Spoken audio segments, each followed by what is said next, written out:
Bismillahirrahmanirrahim. Assalamualaikum warahmatullahi wabarakatuh. Innal hamdalillah wassalatu wassalamu ala Rasulillah wa ala alihi wa ashabihi wa mawalah. Wala haula wala quwata illa billah, amma ba'du. Alhamdulillah, para pemirsa kaum muslimin, Bapak Ibu sekalian, rahimani wa rahimakumullah.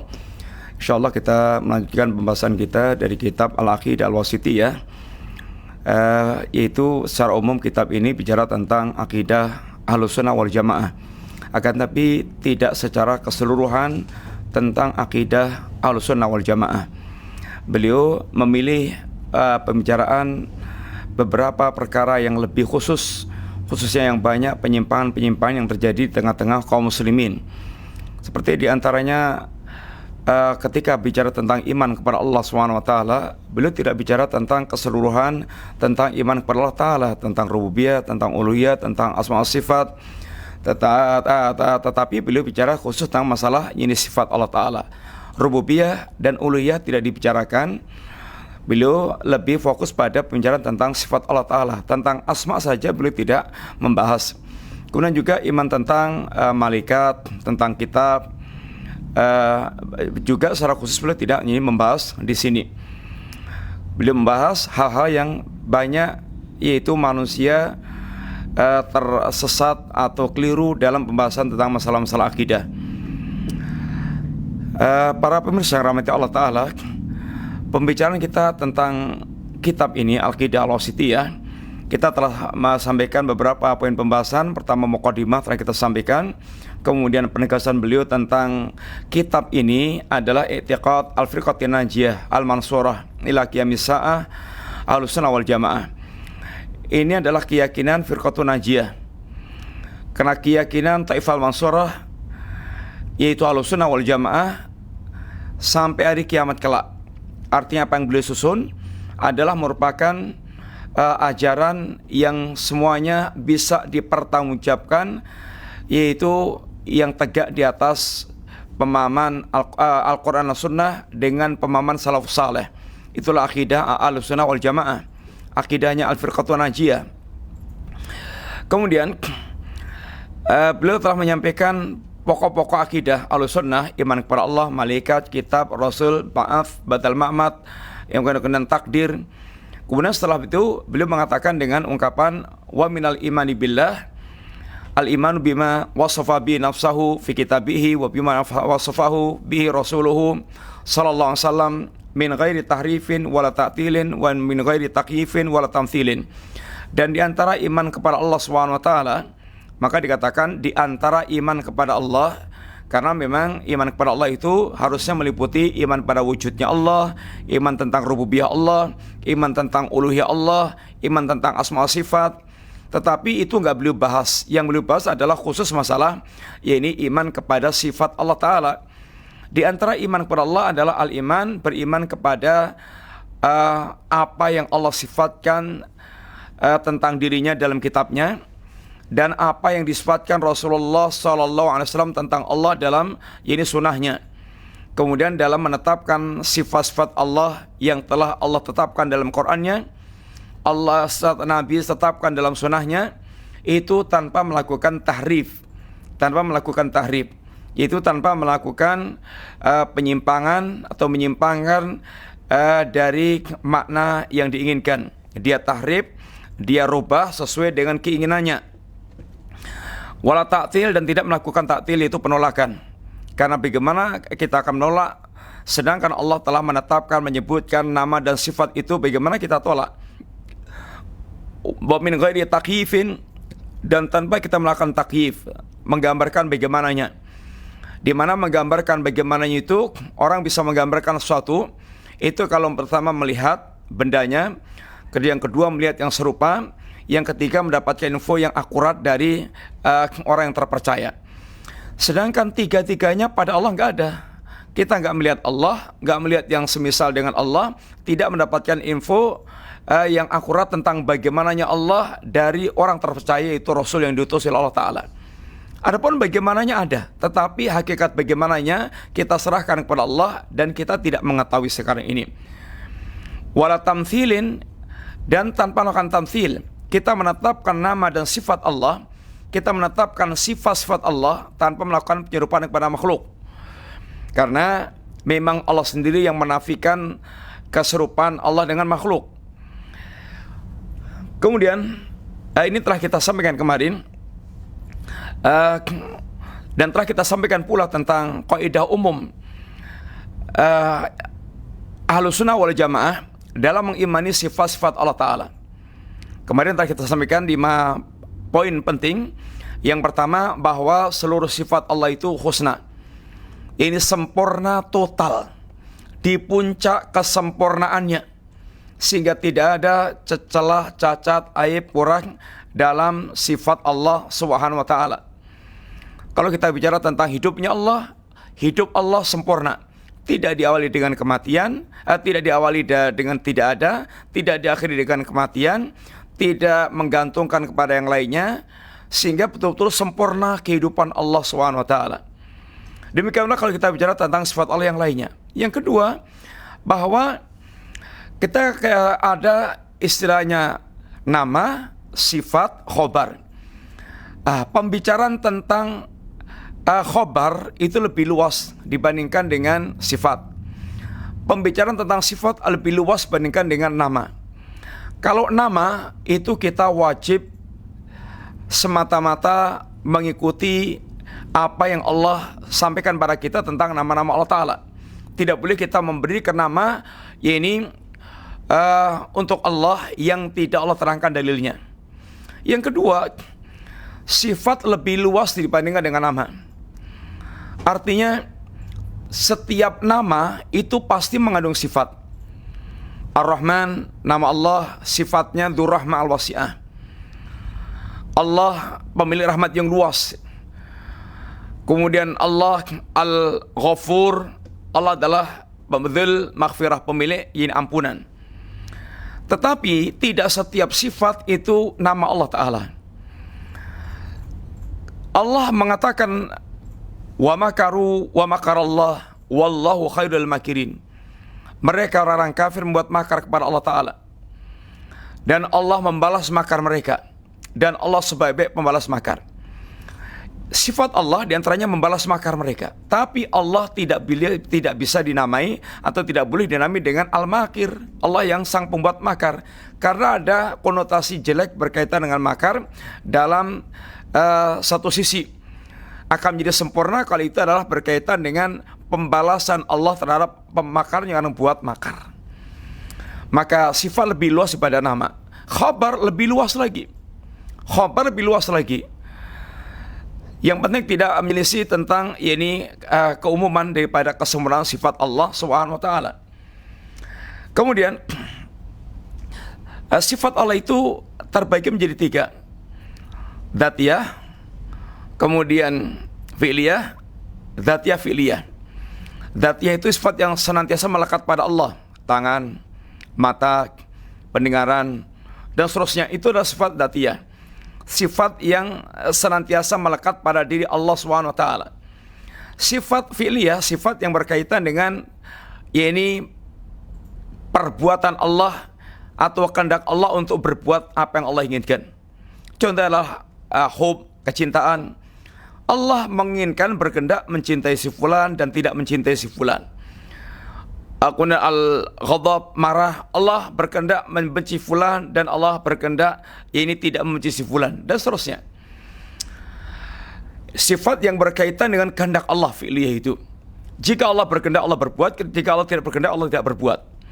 Yang ketiga, sifat yang sifatnya dzatiyah, fi'liyah. Dari satu sisi adalah dzatiyah, yaitu yang senantiasa melekat pada Allah Ta'ala. Dari satu sisi yang lainnya adalah fi'liyah, karena itu berkaitan dengan kehendak Allah Ta'ala. Contoh, kalam, Allah berbicara. Secara sifat dzatiyah, Allah Subhanahu wa Ta'ala memiliki kemampuan berbicara secara azali. Allah punya kemampuan berbicara secara azali. Dari awalnya telah mampu berbicara. Ini sifat Allah, kemampuan berbicara. Tetapi ditinjau dari sisi Allah berbicara dengan orang Allah kehendaki dan tidak berbicara dengan orang yang Allah tidak kehendaki. Ini sifat fi'liyah. Satu sisi berkaitan dengan kehendak Allah Ta'ala, siapa yang ingin Allah ajak bicara. Satu sisi Allah telah memiliki kemampuan berbicara kapanpun, ya dimanapun, ini sejak zaman azali. Kemudian di antara kaidah Ahlussunnah pula berkaitan dengan ini sifat Allah SWT, bahwa pembicaraan tentang sifat itu seperti pembicaraan tentang kalam. Pembicaraan tentang sifat seperti pembicaraan tentang zat. Artinya, kalau kita bicara tentang zat Allah, kita katakan tidak tahu zat Allah itu seperti apa, pembicaraan tentang sifat pun seperti itu. Ketika Allah Subhanahu wa taala menegaskan tentang umpamanya Allah turun, yang zul rabbuna, Allah turun ke langit dunia pada sepertiga malam yang terakhir. Lalu ada orang tanya, bagaimana turunnya Allah Ta'ala? Kita tanya, kamu memangnya melihat zat Allah? Ya tidak. Kalau Anda tidak bisa bicara tentang zat Allah, maka demikian pula tentang hakikat turunnya Allah kita nggak tahu. Karena kita tidak mengetahui zat Allah Ta'ala. Pembicaraan tentang sifat seperti pembicaraan Allah tentang zat.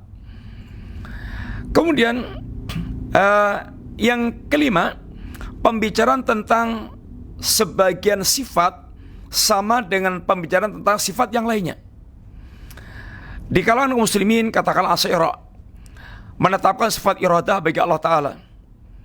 Allah berkehendak, Allah mendengar, Allah melihat, ditetapkan.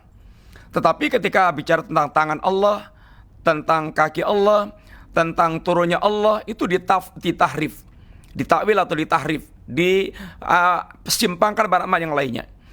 Ketika ditanya, kenapa kamu simpangkan? Karena kamu tahrif atau kamu takwil?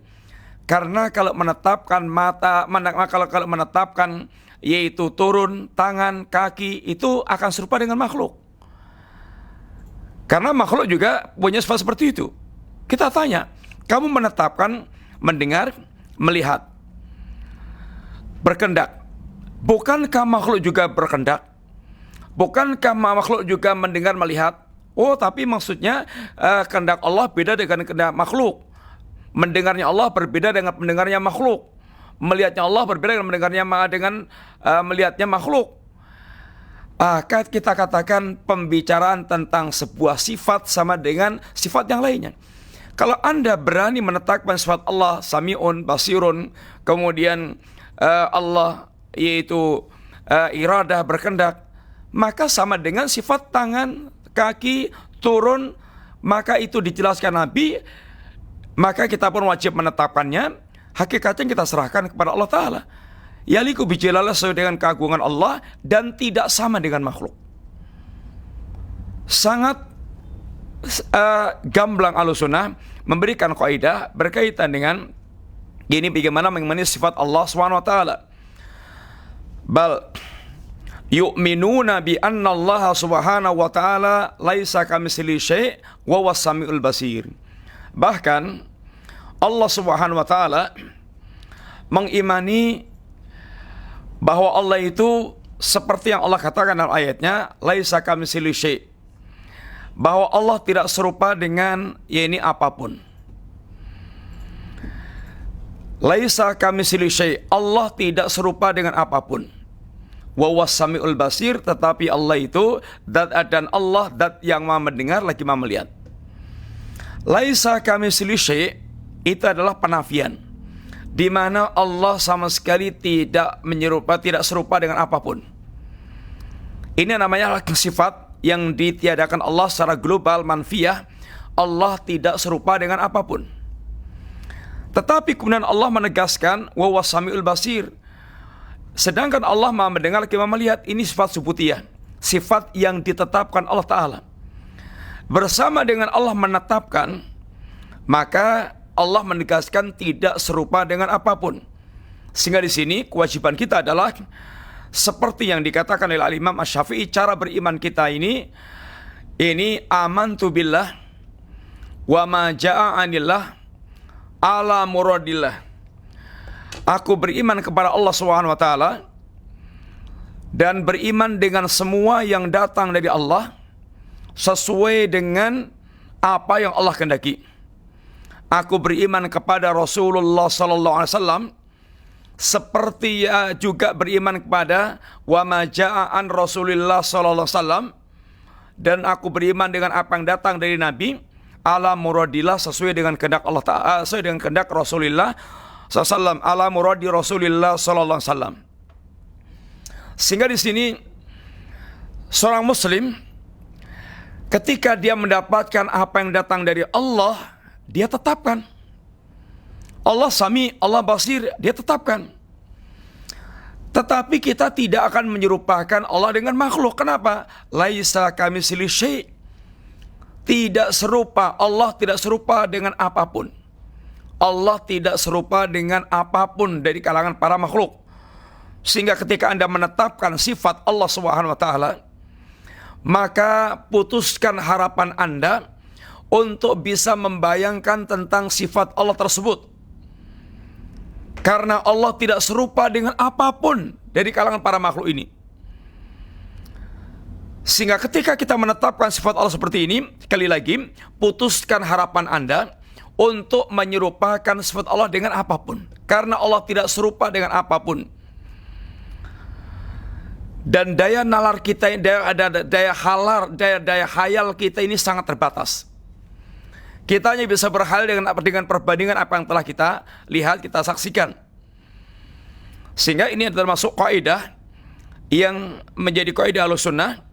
Ahlussunnah itu isbatun bila tamthil, yaitu menetapkan sifat-sifat Allah Ta'ala tetapi tidak terjerumus dalam tamthil, dalam penyerupaan dengan makhluk.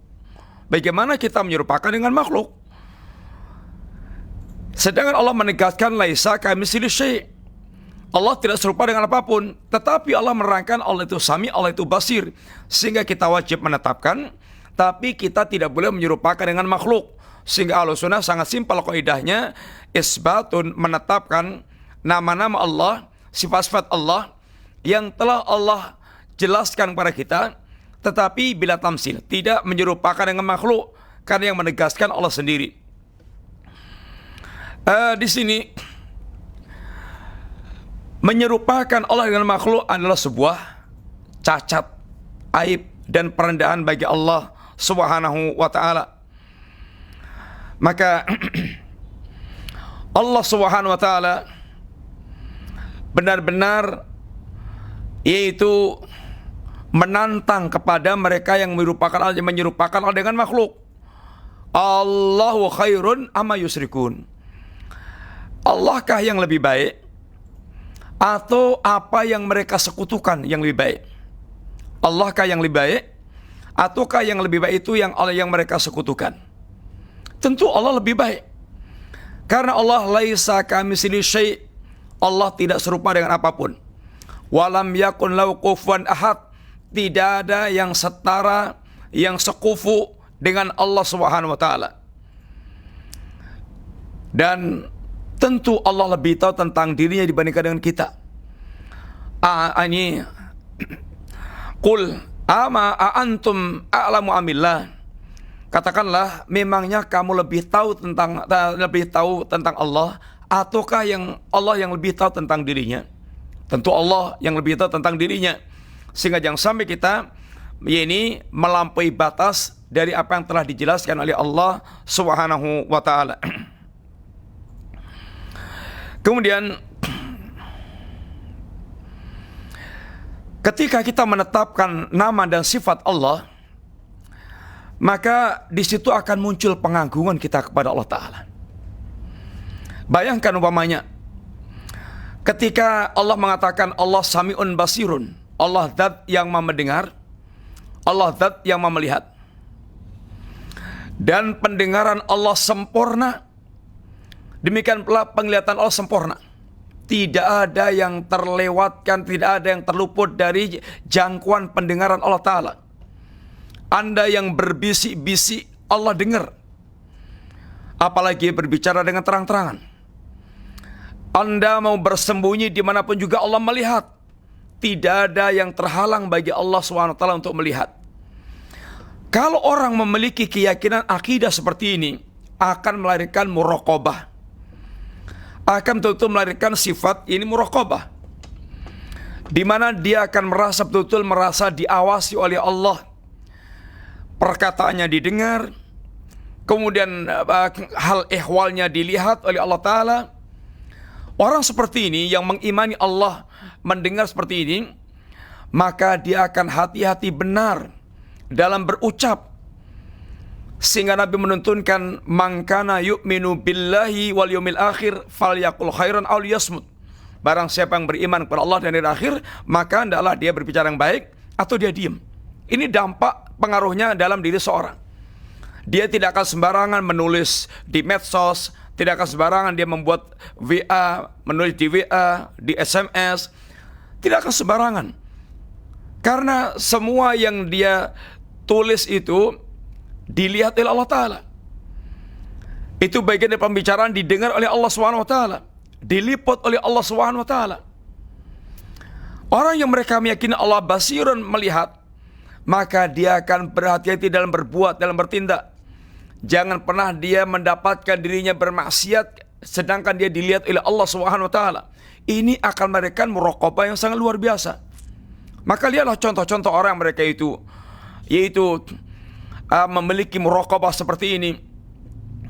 Ada seorang anak penjual susu yang ibunya mengatakan pada anaknya, ya nak, akhlitil laban bil ma, campurlah susu dengan air, dengan harapan volumenya menjadi banyak, kemudian bisa untungnya lebih banyak pula tentunya. Tapi kata sang anak, wahai ayah, wahai bunda, bukankah Amirul Mukminin melarangnya? Katanya ini sudah umum, banyak orang melakukan, dan toh Amirul Mukminin tidak melihat kita. Kata sang anak ini, wahai bunda, kalau seandainya Amirul Mukminin tidak melihat kita, Rabbnya Amirul Mukminin pasti melihat kita. Inilah akidah ketika seorang memiliki akidah Allah basirun, Allah melihat. Seandainya orang yang kita takutkan tidak melihat, Allah Subhanahu wa Ta'ala melihat apa yang kita lakukan.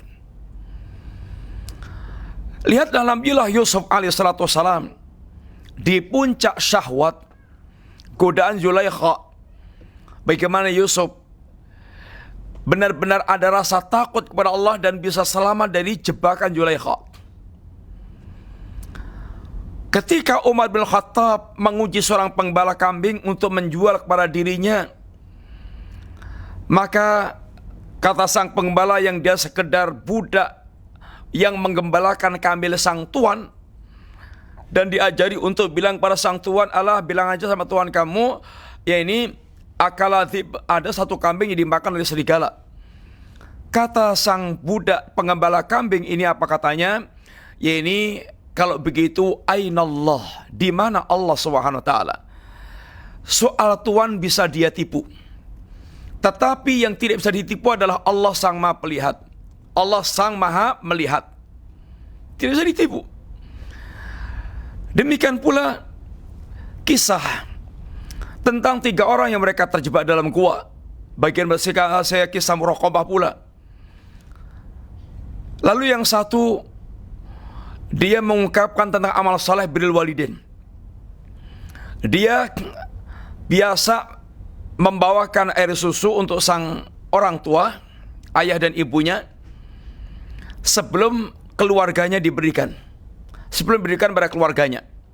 Satu saat dia terlambat, orang tua sudah tidur, dia pun pegangi gelas air susu itu, tempat air susu itu, sampai bangun.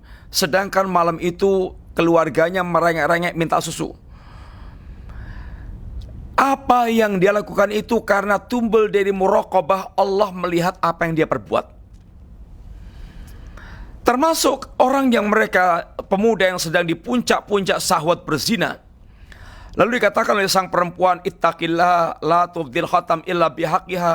Bertakwalah kepada Allah, jangan kamu pecahkan cincin yaitu kecuali dengan haknya.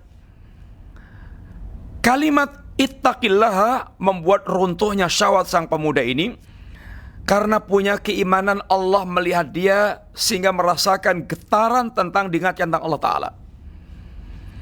Ini adalah muraqabah. Sehingga Betul kata Imam Ibnul Qayyim, orang yang paling sempurna ibadahnya itu orang yang paling beribadah kepada Allah dengan semua nama dan sifat yang Allah telah terangkan pada dia. Akmalun nasi ubudiyatan al-muta'abbid bijamil asma'i wa sifat. Orang yang paling sempurna ibadahnya kepada Allah, orang yang beribadah kepada Allah dengan semua nama dan sifat Allah Ta'ala. Karena setiap dia mengimani nama Allah yang mengandung sifat akan berdampak dalam kehidupannya untuk beribadah kepada Allah Subhanahu wa taala. Ketika Allah pun menjadikan sifat Allah mendengar, sifat Allah melihat itu sebagai alasan rububiyah bahwasanya Allah zat yang layak untuk disembah. Allah yang berhak untuk disembah. Sedangkan ketika Allah berbicara tentang berhala, maka berhala itu tidak layak disembah karena diantaranya tidak mendengar, tidak melihat. Tidak mendengar, tidak melihat. Sehingga dikatakan oleh Allah Subhanahu wa taala,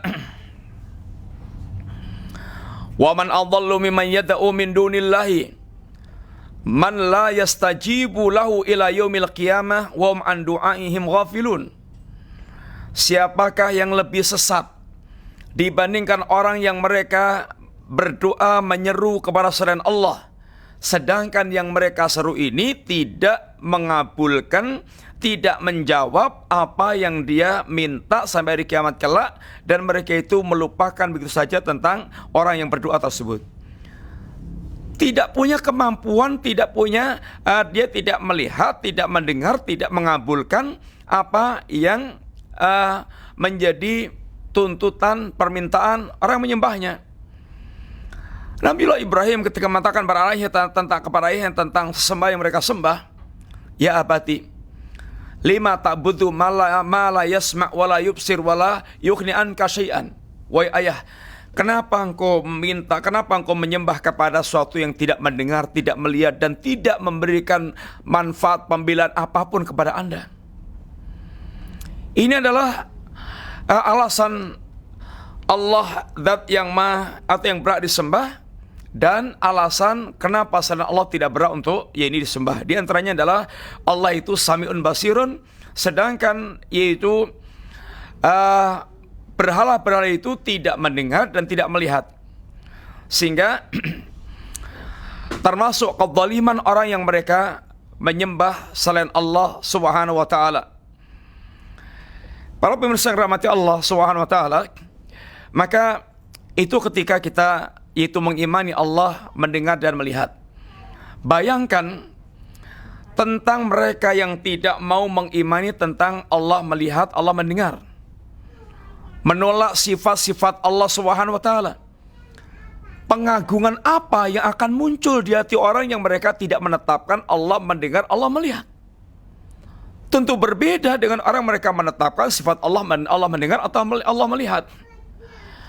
Kemudian beliau mengatakan selanjutnya, "Fala yanfuna anhu ma wasafa bi nafsahu wa la yuharrifuna al-kalima an mawadhi'i."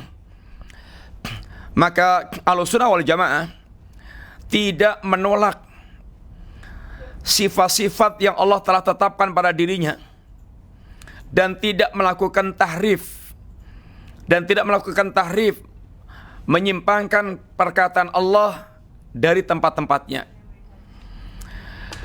Kalimat di atas yang laisa Ahlussunnah bahkan beriman kepada Allah tanpa menyerupakan dengan makhluk, laisa kamitslihi syai'un wa huwas samiul basir. Kemudian sekarang beliau mengatakan Ahlussunnah tidak melakukan penolakan. Bagaimana menolak sifat yang telah Allah jelaskan, yang telah Nabi jelaskan, lalu kita tolak? Memangnya antum lebih tahu tentang Allah daripada Allah Ta'ala? Memangnya antum lebih tahu tentang Allah dibandingkan dengan Rasulullah SAW? Antum a'lamu ambillah. Kalian yang lebih tahu tentang Allah? Apakah kalian yang lebih tahu tentang Allah, ataukah Allah yang lebih tahu tentang dirinya sendiri? Tentu Allah lebih tahu tentang dia sendiri. Maka apa yang telah ditetapkan Allah, Ahlussunnah tidak menafikannya, tidak menolak. Fala yanfuna anhu ma wasfa bi nafsahu. Maka Ahlussunnah tidak melakukan penolakan terhadap sifat yang Allah terangkan tentang dirinya sendiri. Ahlussunnah bahkan menetapkan, mengisbat, menetapkan setiap sifat yang Allah tetapkan untuk dirinya, baik sifat fi'liyah atau sifat dzatiyah. Sifat dzatiyah yang berkaitan dengan sifat yang senantiasa melekat pada diri Allah Ta'ala. Allah berilmu, tangan Allah, pendengaran Allah, mata Allah. Ini adalah sifat dzatiyah. Adapun sifat yaitu fi'liyah, sifat yang berkaitan kehendak Allah Ta'ala. Allah berkehendak untuk merahmati seorang, Allah berkehendak mencintai seorang, Allah berkehendak murka pada seorang. Ini berkaitan masalah kehendak Allah, sifat fi'liyah. Maka baik sifat fi'liyah atau sifat dzatiyah itu semuanya kita tetapkan, baik yang terdapat dalam Al-Quran, hadis yang mutawatir atau hadis ahad, semua yang sahih dari Nabi, maka wajib kita menetapkan sifat-sifat tersebut. Kemudian selanjutnya beliau mengatakan diantaranya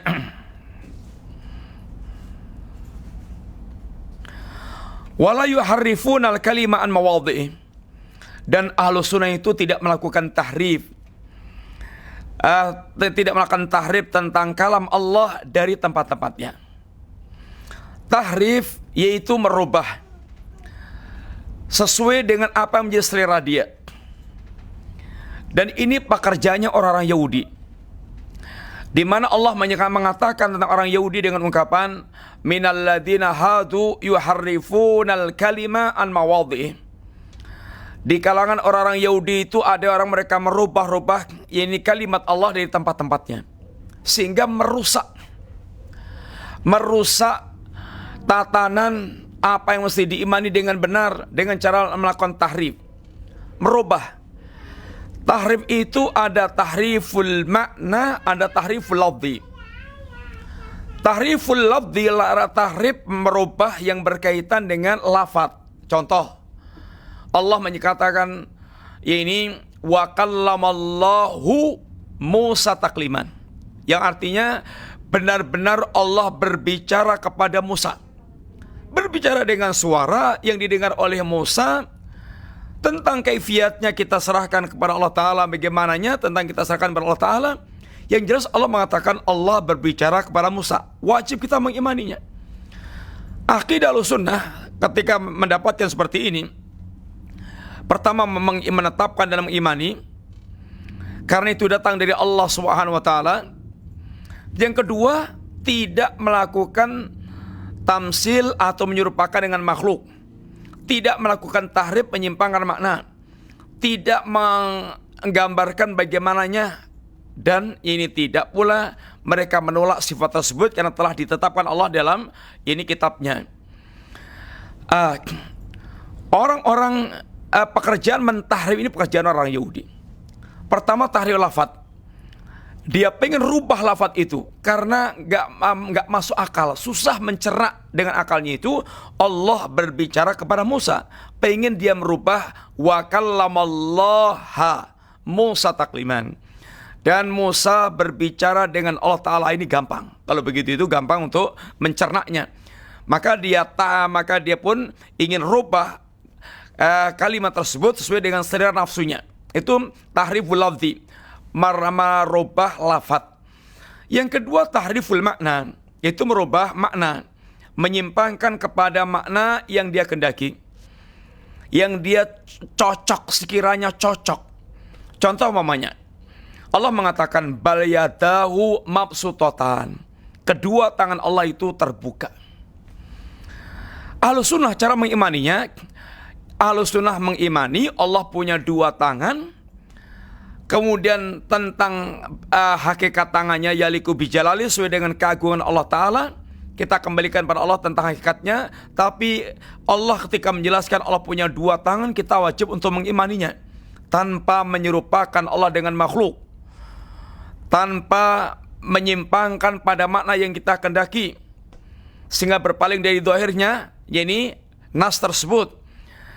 Kemudian tanpa membayangkan atau menggambarkan bagaimananya tentang tangan Allah Ta'ala. Karena kita nggak melihat Allah, nggak melihat yang serupa, dan tidak mendapatkan info akurat dari orang terpercaya.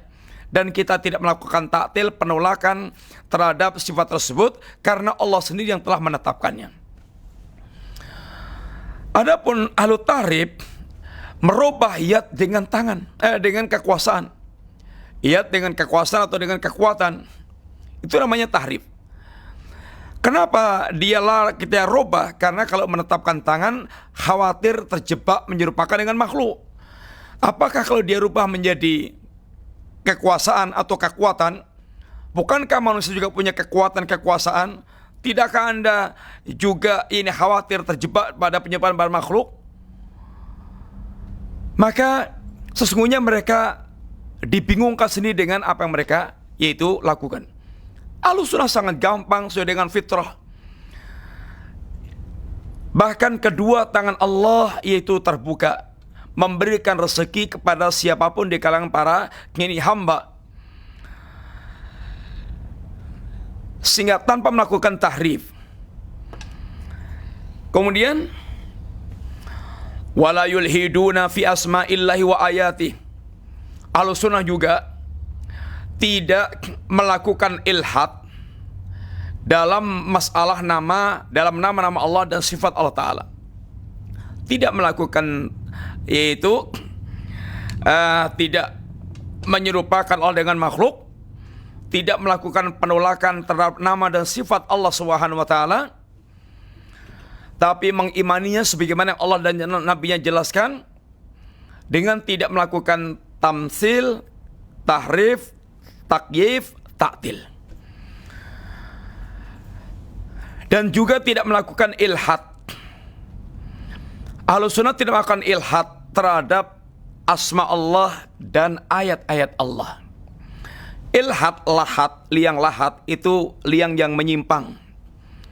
Sehingga ilhad tidak melakukan penyimpangan dalam hal ini nama-nama Allah dan ayat-ayat Allah Subhanahu wa Ta'ala. Sebagaimana Allah menegaskan walillahil asmaul husna, Allah memiliki nama-nama yang husna. Fad'uhu biha, maka berdoalah kepada Allah dengan nama-nama Allah yang husna tersebut. Wadarul ladzina yulhiduna fi asma'i, dan biarkan mereka orang yang melakukan ilhad penyimpangan dalam nama-nama Allah, sayujzauna ma kanu ya'malun, maka akan dibalas oleh Allah apa yang mereka lakukan. Mereka melakukan ilhad. Pertanyaannya, apa itu bentuk-bentuk ilhad?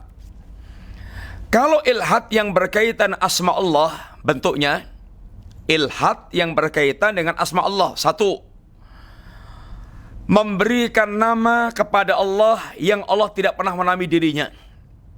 Memberikan nama kepada Allah sesuatu yang tidak Allah pernah berikan dirinya nama. Contoh umpamanya, orang-orang filsafat menamai Allah itu al-illatu fa'ilah, pokok segala sebab kejadian. Itu nama nggak ada pada Allah Ta'ala. Orang Nasrani menamai Allah dengan Aba, Tuhan Bapa, sedangkan Isa adalah Tuhan Anak. Ini ilhad. Allah tidak pernah menamai dirinya dengan nama-nama tersebut. Bab tentang nama-nama Allah itu tauqifiyah. Tauqifiyah itu kita tidak menetapkan kecuali seperti yang Allah turunkan, yang Allah ajarkan. Kalau Allah tidak mengajarkan tentang nama-nama itu, tidak menyebutkan tentang namanya kepada kita, tidak boleh kita memberikan nama untuk Allah Ta'ala. Karena bab tentang asma Allah adalah tauqifiyah, kita cukup berhenti dengan ini dalil apa yang diberitakan Allah kepada kita. Yang kedua, di antara bentuk ilhad adalah mengingkari sebagian sifat nama Allah Ta'ala. Kalau yang pertama tadi, menamai Allah dengan nama yang tidak pernah Allah ajarkan pada kita. Tapi yang kedua ini kebalikannya. Dia mengingkari nama dari nama-nama Allah Ta'ala. Mengingkari Ar-Rahman umpamanya. Wa mar-Rahman, apa itu Rahman? Dia ingkari asma Allah Ar-Rahman. Allah mengingkari tentang sifat Allah, mengingkari tentang sifat Allah, mana apa itu tangan, apa itu kaki, apa itu wajah, dia ingkari semuanya. Ini adalah pengingkaran, ini termasuk ilhad. sikap ilhad. Allah menetapkan tapi dia kemudian ingkari. Apalagi Jahmiyah menolak semua nama dan sifat Allah SWT. Ini betul-betul kemungkaran, keingkaran yang besar. Yang ketiga, termasuk ilhad itu mengingkari apa yang ditunjukkan dalam sifat tersebut. Mengingkari apa yang ditunjukkan dalam sifat tersebut. Allah mendengar dengan pendengarannya. Tapi orang-orang Jahmiyah atau Mu'tazilah menetapkan nama Sami'un bila sam. Sami'un bila sam. Allah mendengar tanpa pendengaran, melihat tanpa penglihatan, berilmu tanpa ilmu. Bagaimana? Mencipta tanpa pencipta, tanpa ciptaan. Bagaimana? Ini adalah aneh. Sehingga ini termasuk ilhad, yaitu mengingkari apa yang ditunjukkan dalam sifat Allah Ta'ala. Apa yang ditunjukkan dalam nama Allah seperti sifat Allah Ta'ala. Sehingga mengingkari adanya sifat pada nama Allah Subhanahu wa Ta'ala. Kemudian yang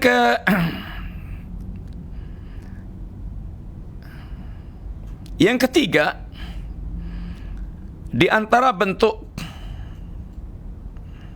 yang keberapa? Yang keempat ya. Yang keempat di antara bentuk ilhad tentang sifat Allah Ta'ala atau nama Allah Ta'ala ini adalah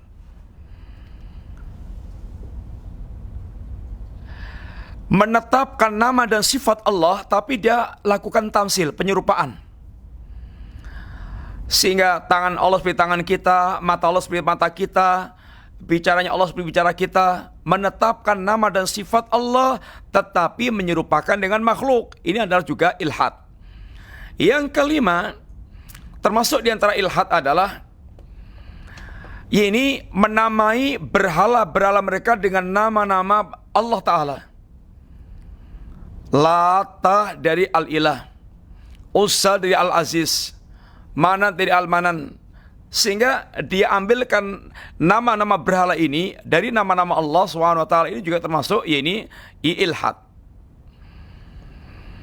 Kemudian adapun ilhad terhadap ayat Allah, Ahlussunnah, mereka Allah katakan la yulhiduna fi asma'i wa ayati.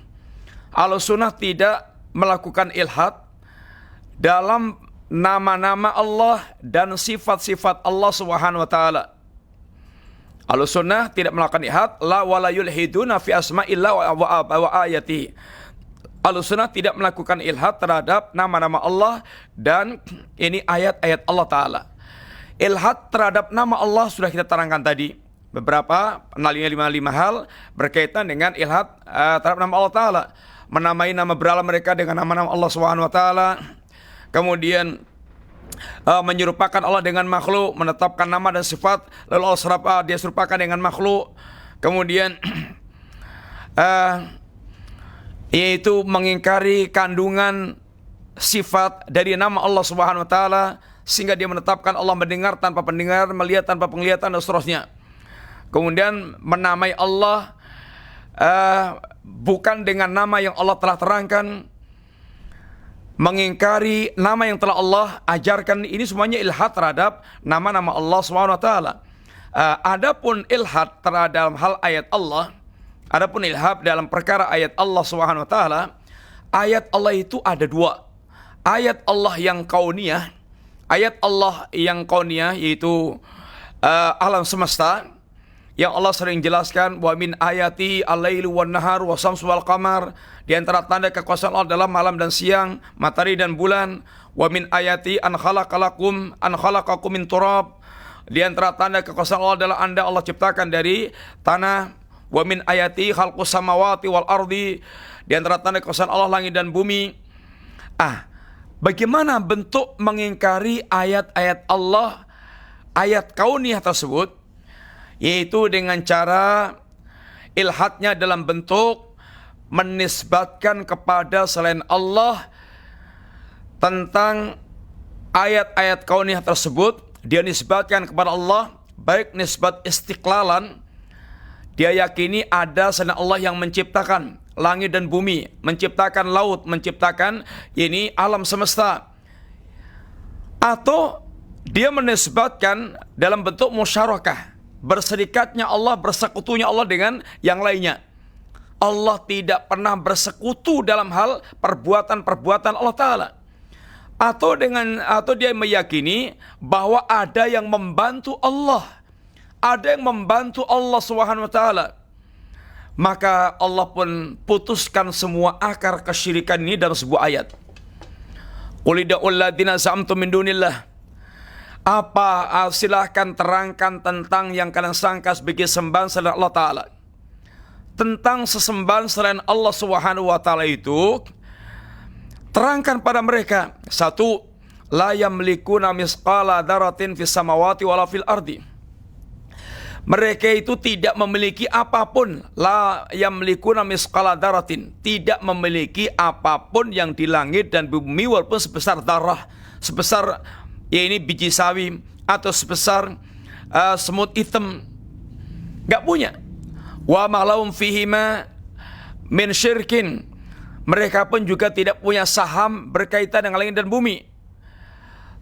Kepemilikan mutlak enggak punya, kepemilikan saham enggak punya.